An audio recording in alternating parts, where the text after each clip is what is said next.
Hey guys, welcome to our discussion on the drive for ratification and amending the Constitution. Here are the topics for this discussion. Who were the Federalists? Who were the Anti-Federalists? What are the Federalist Papers? How was the Constitution ratified? And how is the Constitution changed? So those are the topics. Let's get started with a quick intro. Ratifying conventions. So the framers required all states, once the Constitution was finished, to call special ratifying conventions to consider the proposed Constitution. So from the fall of 1787 to the summer of 1788, the Constitution was hotly debated around the country. Many feared massive changes that the new system would bring. Wealthy merchants, lawyers, bankers, and those who believed the new nation could not exist under the Articles of Confederation supported ratification of the Constitution. For James Madison, the essential question was whether or not the Union shall or shall not be continued. That's a big question. So there were many diverse opinions about the Constitution, starting with the Federalists, those who favored a stronger national government and supported the proposed U.S. Constitution. They later became the first U.S. political party. They were well aware that many who were opposed to a strong national government, so they didn't want to call themselves nationalists, and then the Federalists ended up nicknaming their opponents Anti-Federalists. They figured it was not a good thing to be called anti-something, so the Anti-Federalists are the opponents of the Federalists, and the Federalists were kind of tricky in how they gave the Anti-Federalists that nickname. The Federalists tended to be property owners. The landed rich had a lot of land, property. Merchants of New England and the Mid-Atlantic, they were the elitists. They saw themselves and those of their class as the most fit to govern, and the others were fit to be governed. They tended to be pro-British and anti-French. And then the Anti-Federalists, those who favored strong state governments and a weak national government. They were opposed to the ratification of the U.S. Constitution. They wanted to protect states from the tyranny of a too powerful national government. They wanted to call themselves the Federal Republicans, but Federalists started that Anti-Federalist name first. The Anti-Federalists tended to be small farmers, shopkeepers, and laborers. They believed in the decency of common man and in a participatory democracy, so not the elitist system that the Federalists supported. They viewed the elites as corrupt, and they wanted greater protection of individual rights rather than giving up power to a strong national government. And they tended to be anti-British and pro-French. So around the country there were mass meetings, there were debates that were held to discuss the pros and cons of the Constitution. And soon, opinion pieces on both sides of the debate started appearing in papers around the country. And often, at this time, pseudonyms were used. That was a custom of the day. Like Caesar, or Constant Reader, or Publius, which is Latin for people. And perhaps the most famous set of essays designed to sway opinion on the Constitution are the Federalist Papers. Publius is the author.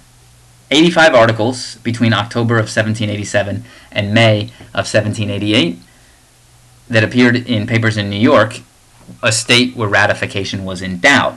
They were authored by Alexander Hamilton, James Madison, and John Jay, who is a future Chief Justice of the Supreme Court.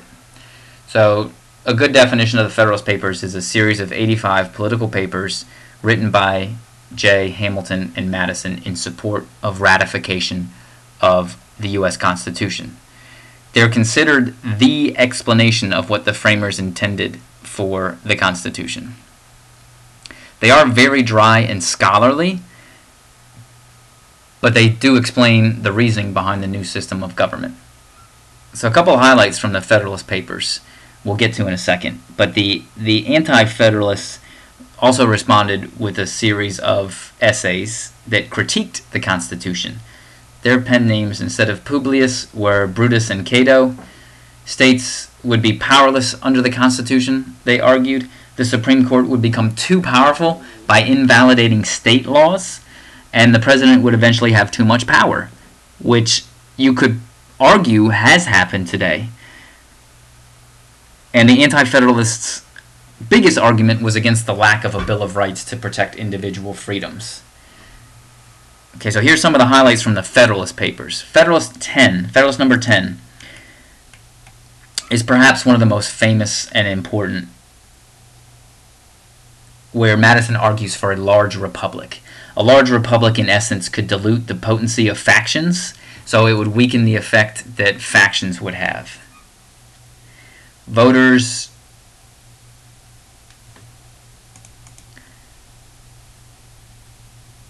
would not always elect enlightened statesmen as their representatives, he said.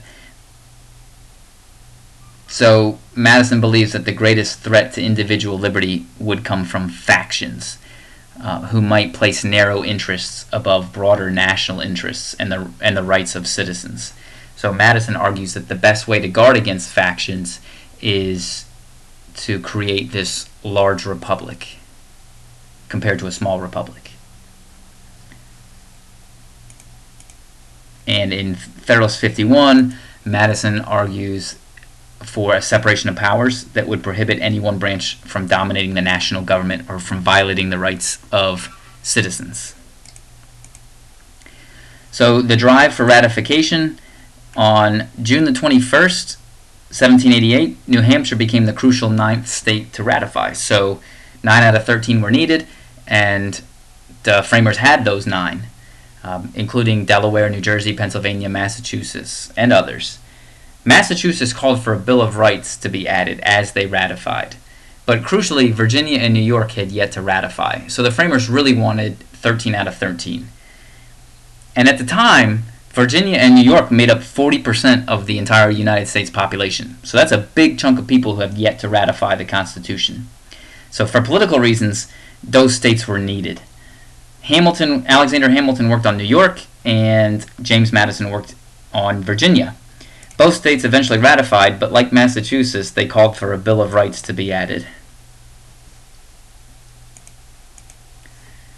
North Carolina and Rhode Island held out, and in fact, on August 2nd, 1788, North Carolina rejected the Constitution. But eventually, because the Bill of Rights was added, which were the first 10 amendments to the Constitution, North Carolina and then Rhode Island ratified it. So eventually, all 13 states did ratify the Constitution.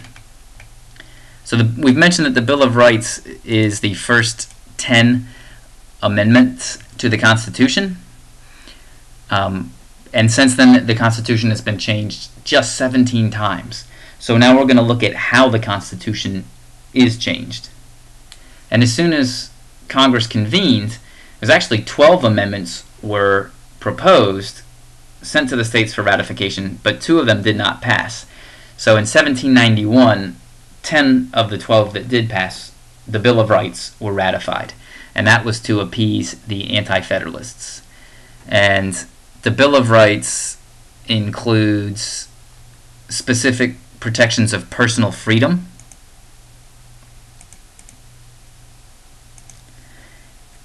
and 2 of those were big reactions to British rule, like the right to bear arms and the right not to have soldiers quartered in your home. Some rights are more general. The 9th says that those rights not enumerated in the Constitution are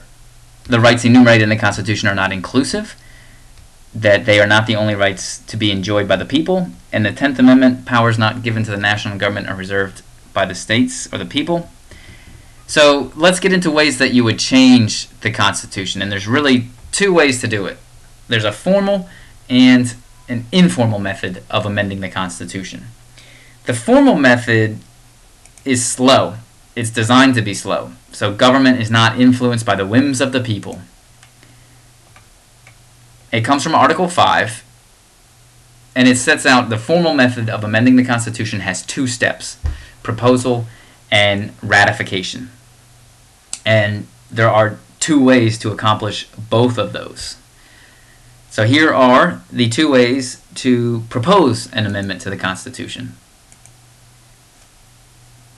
So here we go with proposal. Method 1, a vote of 2/3 of the members of both houses. So 2/3 of the House of Representatives, 2/3 of the Senate agree on a proposed amendment.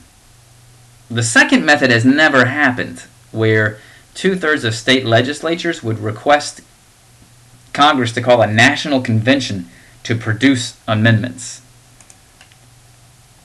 It's never been used because some people feel like if a convention was called to produce amendments, there'd be some very bizarre or extreme amendments that could be added to the Constitution.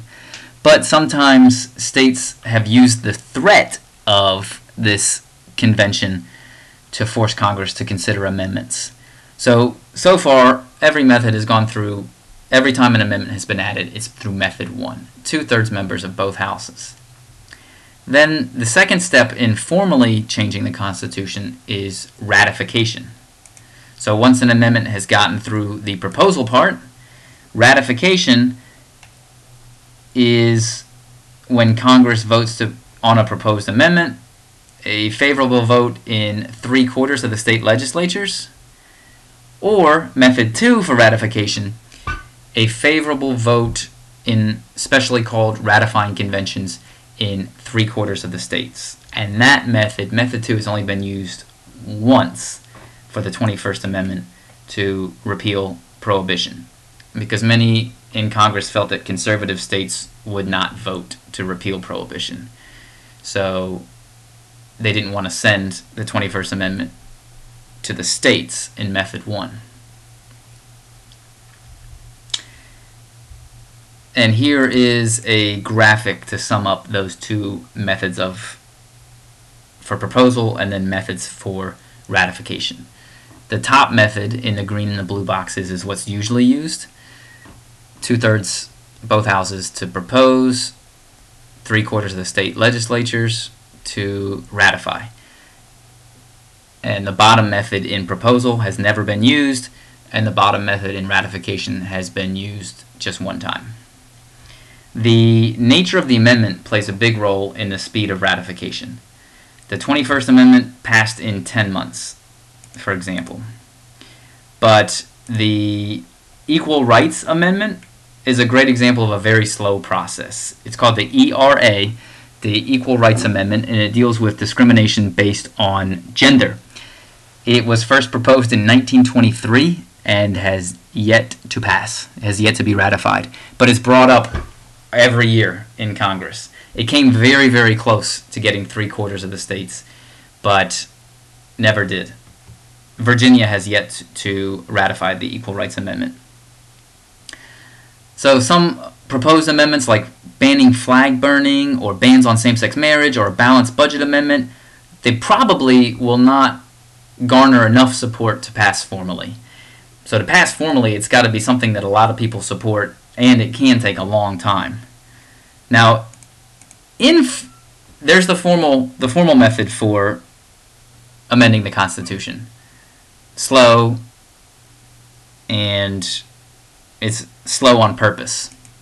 Now, informally, there's something called judicial review, and this is such an important term for this class, where federal courts, national courts, have the power to declare laws that are passed by a representative body, that are passed by a legislature, to be unconstitutional. So essentially the federal courts can check the power of the legislative branch. The case has to come to them through the normal means of appeal and bringing a case, but it can alter the meaning of law or make law invalid.